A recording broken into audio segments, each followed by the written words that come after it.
Sarah Silverman, when she became known, existed specifically to transgress.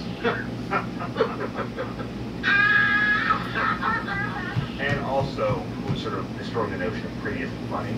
So not only is she being really funny, and she's purposely using the vessel that she's in to sort of help boost the jokes. I grew up in a home that was very free speech oriented. There were no taboos.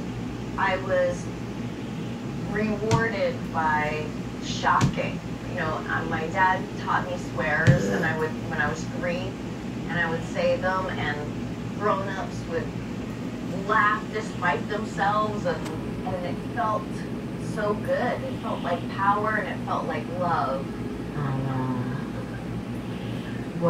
I was raped by a doctor, which is you know, so bittersweet for a Jewish girl. I love Sarah Silverman. I love people who push it. And she pushes it, and she does it with a sweet face. The unreliable narrator, you know, the arrogant, ignorant. I can talk about every race, and talk about the Holocaust, and talk about, you know, all these terrible things, and rape too. And I'm not trying to say that those things are good or light or okay.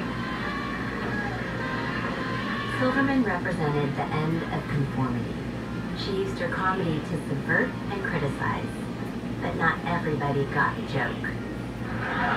Jury duty, I don't want to do it, you know, and I'm filling out this form and everything, and my friend is like, well, why don't you write something really, like, inappropriate on the form, like, I hate chinks. I wanted to do it, but then I'm like, I don't want people to think I'm racist or something. I just want to get out of jury duty. So I just filled out the form, and I wrote, I love chinks. In 2001, Silverman's comments on the Conan O'Brien show angered some members of the Asian community. I mean, calling a Chinese person a chink is the same thing as calling a black person nigger. I feel that joke is a joke that points a finger at racism, just like it's your job to point your finger at racism. And I think that it's inappropriate and it's counterproductive to demand an apology for someone who, like you, is illuminating racism just for doing it in a different way that you do it. I think you're giving yourself too much credit.